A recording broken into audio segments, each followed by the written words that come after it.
Hello', আশা কৰিছোঁ আপোনালোক চবেই ভাল আছে।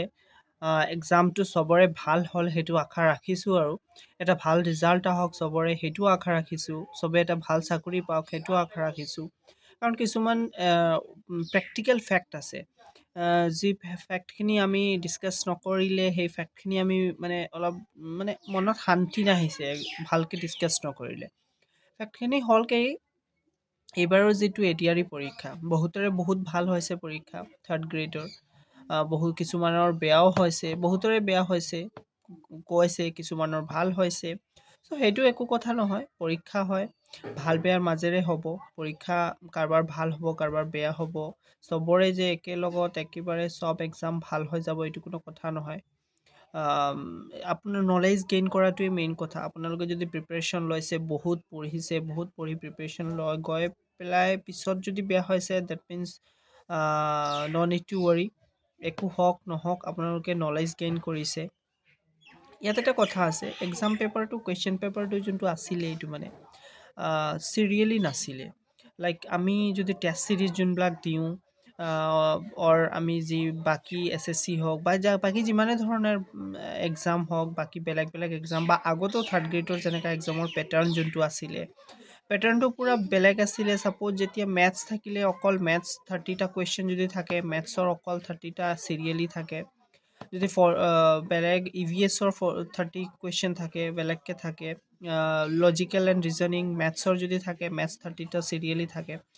এটা পৰ্চন বেলেগকৈ বেলেগ বেলেগকৈ চব এটা পৰ্চন দি থাকে, দি তাত থাকে আৰু সেইটো থাকিলে হয় কি ষ্টুডেণ্টছৰ কনচেনট্ৰেশ্যনটো ব্ৰেক নহয়। ছাপ'জ আপুনি মেথছ কৰি আছে, এইবাৰ হ'ল কি একদম হচপচ হৈ গ'ল বস্তুটো। ছাপ'জ আপুনি মেথছ কৰিছে, এটা মেথছ কৰাৰ পিছত আকৌ আপোনাৰ জিকে আহি গ'ল, জিকে এটা কৰাৰ পিছত আকৌ আপোনাৰ লিটাৰেচাৰ আহি গ'ল, লিটাৰেচাৰ কৰাৰ পিছত আকৌ আপোনাৰ এটা ইংলিছ আহি সোমাই গ'ল। চ' কাৰোবাৰ যদি এনেকৈ থাকে যে কাৰোবাৰ বেছড ইংলিছত ষ্ট্ৰং আছে, কোনোবাই যদি ভাবিব কৈছিলে নহয় মোৰ ইংলিছত বেছটো ষ্ট্ৰং, মই ইংলিছৰ বেছ কোনোবাই যদি ভাবিছিলে মোৰ ইংলিছৰ বেছ ষ্ট্ৰং, মই ইংলিছ ফাৰ্ষ্ট ষ্টাৰ্ট কৰি প্ৰথমত মই ইংলিছৰ কমপ্লিট আনচাৰ কৰিম, কৰি পেলাই মই ইংলিছত ছাপ'জ 30টা কুৱেশ্যন থাকিলে মোৰ 30 আউট অফ 30 পাবলৈ এটা চান্স আছে। সেইকাৰণে ইংলিছ কাৰোবাৰ ষ্ট্ৰং থাকিলে কোনোবাই ইংলিছ প্ৰথমত কৰি দিয়ে, মেথছ কাৰোবাৰ ষ্ট্ৰং থাকিলে কোনোবাই মেথছ আগত কৰি দিয়ে। চ' সেইটো এটা কি ষ্টুডেণ্টছৰ এটা হেল্প হয়। কিন্তু এইবাৰ হ'ল কি চব একেলগত দি দিয়াৰ কাৰণে ষ্টুডেণ্টছে একো হেৰি নোৱাৰিলে, টাইম মেনেজমেণ্টটোত প্ৰব্লেম হ'ল। কাৰণ মেথছ চিৰিয়েলি নাই, এতিয়া মেথছ ধৰে তো ক'ত মেথছ কি কৰি বিচাৰি উলিয়ানো সেইটো এটা প্ৰব্লেম হ'ল। সেইটো টাইম কনজিউম হ'ল বহুত বেছি, টাইম মেনেজমেণ্টটো অলপ প্ৰব্লেম হ'ল। কি চিলেবাছ যোনটো চিলেবাছ আছিলে একৰ্ডিং টু চিলেবাছটো কুৱেশ্যন বহুত কমেই আহিলে। চিলেবাছটো পূৰা ফ'ল' হোৱা নাই। কুৱেশ্যনবিলাক যোনবিলাক দিলে আউট অফ চিলেবাছৰ বহুত কুৱেশ্যন আছিলে। সেইটো আমি একো ক'ব নোৱাৰোঁ কাৰণ এক্সাম হয়, ক'ৰ পৰা কুৱেশ্যন ক'ৰ পৰা দিব সেইটো কোনো নিৰ্ধাৰিত একো নাথাকে। সেইটো ফিক্সড একো নাথাকে যে ইয়াৰ পৰা আহিব, ক'ৰ পৰা আহিব কোনোৱে ক'ব নোৱাৰে। তথাপিও চিলেবাছ ফ'ল' কৰিলে হয় কি আগৰ যোনবিলাক থাৰ্ড গ্ৰেড ফ'ৰ্থ গ্ৰেড হ'ল বা আগৰ যোনবিলাক এক্সাম হ'ল আছাম গভমেণ্টৰ, সেইবিলাকত চিলেবাছ ফ'ল' কৰাৰ কাৰণে মানুহৰ অলপ ভাল হৈছে এক্সামটো। কিন্তু এইবাৰ চিলেবাছটো ফ'ল' নকৰাৰ কাৰণে বহুত পঢ়ি গৈও কিছুমানৰ বেয়া হ'ল এক্সাম। এইটো একো কথা নহয়, আপোনালোকে নেক্সট কিবা এক্সাম দিব সেইটোত হেল্পফুল হ'ব এই বস্তুটো, যদি আপোনালোকে নলেজ গেইন কৰি থাকে। আৰু বহুত এক্সাম আছে, বহুত এক্সাম ওলাই আছে, আপোনালোকে সেইটোতে এপ্লাই কৰিব পাৰিব। আৰু বাইনাৰী কুৱেশ্যনৰ দিছে কেইটা, বাইনাৰী কুৱেশ্যন দিয়াৰ কাৰণ হ'ল যে কম্পিউটাৰ, যিহেতু কম্পিউটাৰ বেছড, কোনোবাই degree without computer, degree with computer apply কৰিছে। চ' ডিগ্ৰী উইথ কম্পিউটাৰ যোনে কৰিছে তাৰ কাৰণে বাইনাৰী কুৱেশ্যন ইজি হ'ব, কাৰণ সি নিশ্চয় বাইনাৰী শিকিছে যেতিয়া কম্পিউটাৰ শিকানি হ'ল। কিন্তু যোনে উইদাউট কম্পিউটাৰ দিছে তাৰ কাৰণে অলপ প্ৰব্লেম হ'ব, কাৰণ উইদাউট কম্পিউটাৰ শিকা নাই। কাৰোবাৰ আছে শিকিছে, চাৰ্টিফিকেট নাই, কাৰোবাৰ আছে শিকাই নাই। যদি শিকা নাই বাইনেৰী কুৱেশ্যনটো তেনেহ'লে এইটো এটা প্ৰব্লেম হ'ব তাৰ কাৰণে। এইটো মিক্স কৰি দিয়াটো অলপ খেলি মেলি হৈছে যেন লাগিছে আৰু ষ্টুডেণ্টৰ কাৰণে অলপ প্ৰব্লেম হৈছে আনচাৰ কৰাটো। আৰু যেনেকৈ এছামিজ লিটাৰেচাৰৰ পৰা বহুতটা কুৱেশ্যন আহিছে, এছামিজ লিটাৰেচাৰৰ পৰা কুৱেশ্যন অহাৰ কাৰণে ঠিকে আছে, অসমৰ কুৱেশ্যন পেপাৰ অসমৰ লিটাৰেচাৰৰ পৰা আহিছে। কিন্তু হ'ল কি বৰাক ভেলীৰ ষ্টুডেণ্টখিনিৰ কাৰণে বাৰাক ভেলী ষ্টুডেণ্টখিনিৰ কাৰণে কি বাৰাক ভেলী ষ্টুডেণ্টেতো এছামিজ লিটাৰেচাৰ নপঢ়ে, অসমীয়া লিটাৰেচাৰটোৰ বিষয়ে সিহঁতৰ ইমান এটা ধাৰণা নাই। সিহঁতিতো অকল প্ৰিপেৰেশ্যন লৈ কৈ আছে চিলেবাছ ৱাইজ, আৰু চিলেবাছ ৱাইজ গৈ আছাম হিষ্ট্ৰী, জিঅ'গ্ৰাফী এইবিলাক পঢ়িছে, কিন্তু লিটাৰেচাৰটো কিমানখিনি পঢ়িছে কিমানখিনি নাই সেইটো কোনো গেৰেণ্টি নাই। আৰু যিহেতুকে বাৰাক ভেলী ষ্টুডেণ্টছখিনি বেংগলী লিটাৰেচাৰ লৈয়ে সিহঁতি মানে পঢ়া শুনা কৰিছে, বা বেংগলী লিটাৰেচাৰটোৰ বিষয়ে সিহঁতি মানে চৰ্চাত থাকে, সেইটো কাৰণে এছামিজ লিটাৰেচাৰৰ আনচাৰ কৰাটো বাৰাক ভেলী ষ্টুডেণ্টৰ কাৰণে অলপ প্ৰব্লেমেটিক হৈছে, বহুত প্ৰব্লেমেটিক। কাৰণ নজনা বস্তু এটা আহিছে, সেইটো এটা এজিউম কৰি আনচাৰ কৰা, সেইটো এটা প্ৰব্লেম হৈ যায়। সেইটো মানে লিটাৰেচাৰৰ কাৰণে এছামিজ লিটাৰেচাৰটো বাৰাক ভেলী ষ্টুডেণ্টে আনচাৰ কৰাটো অলপ টাফ হৈছে সিহঁতৰ কাৰণে, সেইটো এটা মানে ৰিজন হ'ব পাৰে। আৰু ছাপ'জ লাইক যদি চিলেবাছ ফ'ল' কৰি পূৰা হ'লহেঁতেন ষ্টুডেণ্টৰ দ্বাৰা ভাল হ'লহেঁতেন।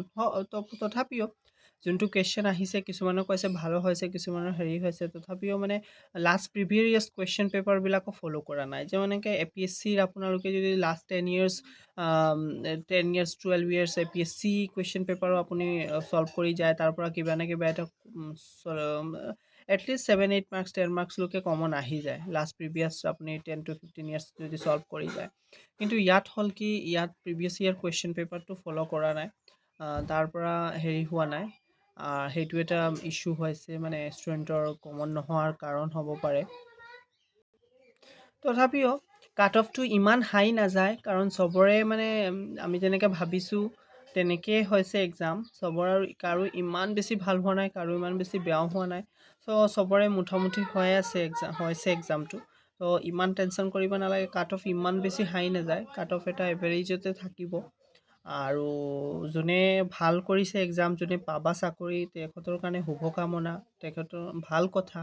যোনে নোপোৱা, যোনৰ এক্সাম বহুত পঢ়ি গৈও বেয়া হৈছে, চিন্তা কৰিবলৈ একো নাই, বহুত এক্সাম ওলাই আছে, আপুনি নলেজ গেইন কৰিছে, আৰু নলেজে আপোনালোকক বেলেগ চাকৰি পাবলৈ হেল্প কৰিব। এনেকৈ নহয় যে একবাৰ মানে পৰীক্ষা এইটো হয়েই যে আপুনি পৰীক্ষাত পঢ়ি গ'লে যে চব কমন আহি যাব, এনেকৈ কেতিয়াও নহ'বও পাৰে, সেইটো এটা আমি শিকিলোঁ বস্তু। চ' এইটো এটা মানে এটা আমাৰ কাৰণে এটা মানে শিকিবলৈ বস্তু হ'ল এতিয়াৰ পৰা। আৰু যোনে পাব তাৰ কাৰণে বহুত শুভকামনা, যোনে নাপায় সেইটোও নহয়, কিন্তু যোনে পাব এইবাৰ ৰেচিঅ'টো অলপ বেছি হ'ব, কাৰণ এইবাৰৰ কম্পিটিশ্যনটো কাট অফ বেছি হাই নোযোৱাৰ কাৰণ আৰু এটা, যোৱাবাৰ যেনেকৈ 1:2 আছিলে, পাৰ পোষ্টৰ কাৰণে দুজনক চিলেক্ট কৰিছিলে অৰেল বা ভাইবাৰ কাৰণে, এইবাৰ ৰেচিঅ'টো হৈ যাব 1:3।